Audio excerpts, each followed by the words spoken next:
السلام علیکم ورحمت الله وبرکاته. رسول الله صلی الله علیه وسلم فرمایي وای که څوک د جمعې په ورځ باندې 40 واره درود شریف وایي هر جمعه، الله جل جلاله به د 40 کلو ګناهونه ورمعاف کړي. او که یو څوک یو وار درود شریف وایي او الله یې ورڅخه قبول کړي، الله به د 80 کلو ګناهونه ورمعاف کړي. دلته په حدیث مبارکو کې چې راځي وای الله به په دغه عمل تاسو ته د دونه کلو ګناهونه در معاف کړي. علما کرام فرمایي وای له دې څخه مراد صغیره ګناهونه دي. کبایر غټ ګناهونه دوه قسمه دي، یو حقوق الله دي او حقوق العباد دي. یو د الله حق هغه په مغفرت په استغفار باندې معافیږي، یو د بندګانو حق دی هغه به ادايه نه کوي. مثلا په چا کې غیبت کړی دی، بهتان دی ویلی دی، اغلا دی جن کړی ده، دا بل هغه څخه عفو غواړي.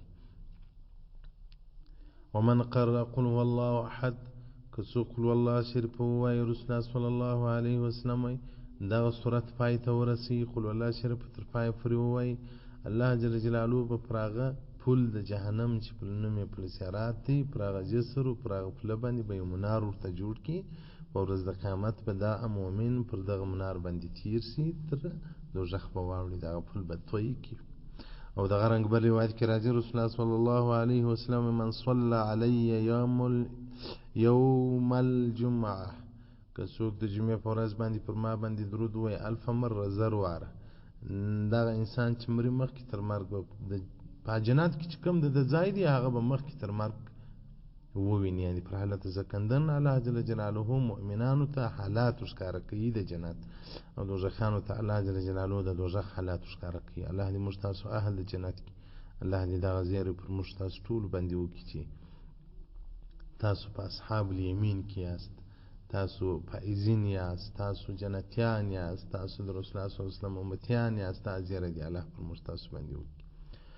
ګوره دنیا ته موږ تاسو راغلی یو، عالم په وش کې اذان را کړی دی، الله اکبر الله اکبر. بیا چې راغټان سوي یو، مور و پلار په خوله کې د لا اله الا الله محمد رسول الله کلمه را کړې ده، نو اخره خادمه دي هم الله جل جلاله زموږ تاسو پر لا اله الا الله محمد رسول الله باندې کې الله دې مو په ورځ د قیامت هم د لا اله الا الله محمد رسول الله په आवाज کې موږ ورپورته کړي. الله جل جلاله دې زموږ تاسو عبادتونه پالتونه بیایي. ډېر سجدې مو الله ته کړي دي، ډېر رکوع مو الله ته کړي دي. یو رکوع یو سجده دا مخلوق ته نه کېږي، صرف واحد رب ته کېږي. نو د الله څخه سوا نه بل چاته موږ تاسو سر لګولی دی پر مځکه، نو د الله څخه سوا بل چاته سر کش کړی دی د رکوع په شکل. نو الله دې دا زموږ عبادتونه عبث نه بیایي. او دغه رنګه د رسول الله صلی الله علیه و آله و صحبه وسلم مبارک درود شریف ځان ته خاصیت لري چې ځان ته ملائکه ورسره مقرر دي، هغه یې لیکي. یو خدا کرام الکاتبین دي چې پر راسته اوږه او پر چپه اوږه مقرر دي، هغه ښه و بد لیکي. دوی ملائکې نور مقرر دي، هغه درود پر محمد رسول الله صلی الله علیه وسلم لیکي. ګوره دا د راسته اوږې او د چپه اوږې ملائکې خو ما ته مشغوله کړي دي، یا ښه کوو یا بد کوو. الله دې مو له بد وساتي، الله دې د ښو توفیق رانصیب کړي. هغه دوی ملائکې چې له موږ سره مقرر دي، هغه خو یوازې د لمانځه پر ځای کانه له موږ سره درود لیکي، بل وخت خو مبارز زموږ خولې ګنډلي دي.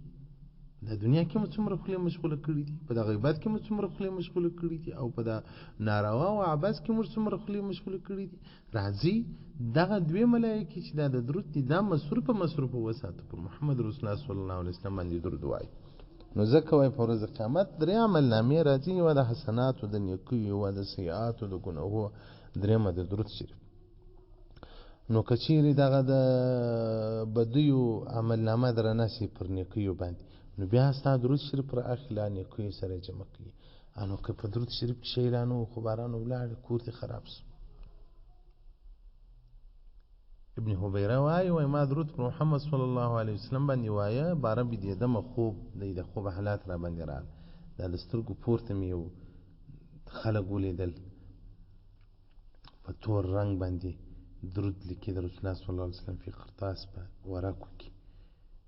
ما چې سترګې ورته روڼې کړي چې ورته وګورم دی راسه ایسته شولې، د دې سپینوالي د کالي مې ولیدې چې سپین کالي اغوستي وو، هغه ملایکې مقررې دي د انسان سره. او دغه رنګه یو عالم وفات شو، بیا یو شاګرد په خوب ولیدی ول الله جل جلاله څه در سره وکول، غفر لي الله وبخښلم واکرمني، ډېر احترام او عزت یې راکړي، وادخلني الجنه جنت یې واستولم. فقیل له بماذا، په کوم خاطر یې وبخښلې، هغه عمل موږ ته هم راوښیه. وایي ده ورته وویل بکثرة الصلاة علی رسول الله صلی الله علیه وسلم، ما پر محمد رسول الله صلی الله علیه وسلم باندې ډېر درود وایه، په هغه وجه الله دغه اعزاز راکړي. او دغه رنګه ماجین رحمت الله علیه مبارک چې وفات شو، یو چا په خوب ولیدی چې الله څه در سره وکړله، ده ویل ویې بخښلم. ول څنګه یې وبخښلې؟ دا یو عالم و بل عالم ته راغلی، په یو حدیث کې ورسره بیان و، دغه حدیث مبارکه کې سند راځي، دا حدیث پلانکي له پلانکي څخه روایت کړی دی، پلانکي د پلانکي څخه نقل کړی دی، پلانکي د پلانکي څخه، پلانکي د محمد رسول الله صلی الله علیه وسلم څخه نقل کړی. نو دا عالم وایي زه یو شیخ ته رالم، یو غټ عالم و، په دې حدیث کې مې ورسره بحث و، دغه حدیث چې موږ شروع کړی چې د رسول الله صلی الله علیه وسلم و نامه ته رالو، ما هم درود ووایه، د عالم هم درود ووایه، د زموږ په وجه چې دا ناس خلک و هغو ټولو درود ووایه، نو الله جل جلاله هو دغه ټول مجلس ته عفو وکول، ټول مجلس یې وبخښي، د هغه درود په برکت باندې چې زما په وجه هغه مجلس په مبتلا سو، په دې درود باندې هغه مجلس مشغول سو، الله زه وبخښلم. نو محترمین ولله الحمد، ما یو دروازه د درود شریف تاسو ته خلاصه کړله، دا 4-5 کاله کېږي چې په ځای درود بیانونه درته کوم، او لله الحمد روزانه د هفتې موږ تاسو د ختمونه وایو چې په لکاو درودونه ویل کېږي. په دې ټول کې زما اجر شته او زما ثواب شته، که زه وایم که نه وایم الله دې ما هم اهل درود کړي، الله دې ما توفیق راکړي چې تر دې ډېر ووایم، خو زما هم اجر او ثواب شته. الحمدلله د علم یو دی ثمره ده، خو په اوس په موږ کې د علم قدر نشته، نه د علماو قدر شته. رسول الله صلی الله علیه وسلم فرمایي وایي غټ سخیان چې دي هغه علما دي، ځکه دی خیرات کوي، دی خیرات کوي، دی سخا ورسره ده لکه علم. نو ما تاسو ته د درود شریف علم در ورساوه، په لکاو انسانان مو په درود شریف مشغوله وګرځول، دا یو داسې سخا ده چې د یو چا لاسته به ورځي. کم اجر چې الله ماته راکړي، کم ثواب چې الله ماته راکړي، تاسو ته زه وعده درکوم چې هر هغه ورور و خور چې زموږ سره په ختمو کې برخه اخلي او یا زموږ متعلقین دي یا زموږ شاګردان دي، هغو ته ما وربخښلي دي او هغه دي الله را شریکان هم کې په ټولو طاعت په ټولو ثواب کې.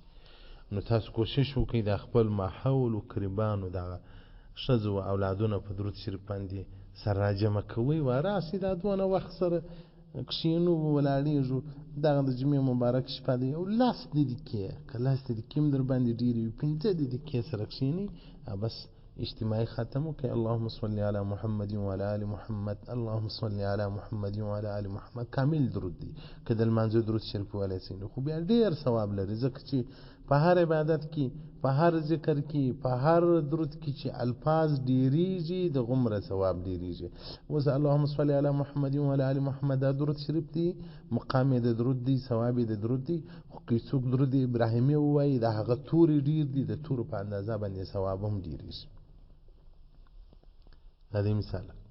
قل والله احد الله الصمد لم یلد ولم یولد ولم یکن له کفوا احد. 3 واره د ټول قرآن د ختم اجر او ثواب لري، په دې کې زموږ شک نشته، ایمان مو دی ورباندې، یقین مو دی. خو لیکن که یو څوک ټول قرآن ختم کړي، یو څوک 3 واره قل الله شریف ووایي، هغه څوک چې قرآن یې ختم کړي د هغه اجر او ثواب په دې وجه ډېر دی چې د قرآن حروف زیات دي، پر هر توري الله 10 درجې په جنت کې ورکوي، 10 نیکۍ په عملنامه کې ور اضافه کوي، 10 ګناهونه ور معافوي. الدور الموضوع بالصلاة والسلام على صاحب المقام المحمود سبحان يوصل دعاتها 214. الله جل جلاله دې موږ تاسو اهل درود شریف وګرځي او کوشش وکړئ محترمینو درود شریف ډېر وایاست. رسول الله صلی الله علیه وسلم فرمایي وایي تاسو چې ما ته په ورځ قیامت ډېر ژوندي کېږئ، اکثرکم علیه الصلاة، چې پر ما باندې ډېر درود شریف وایاست هغه به ما ته ډېر ژوندي.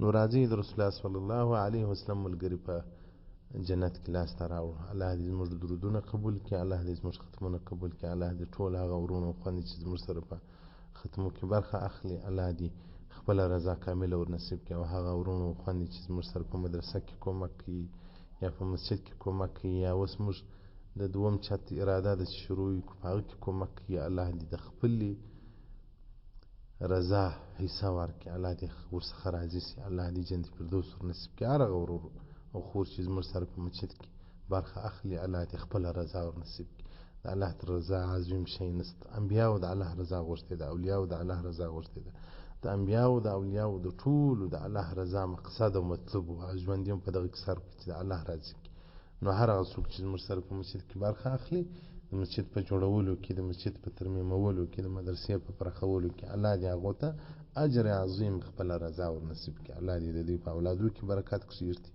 هر هغه څوک چې زموږ سره د مدرسې او د دې طالبانو د دې کوچنیانو په حق کې کومک کوي چې هغه ډوډۍ د استادانو تنخواوې ور برابروي الله دې خپله رضا ور نصیب کړي نور موږ څه نه لرو مول بدله موږ نور نه لرو زموږ په ثوابو کې دې الله را شریکان کړي والسلام علیکم ورحمة الله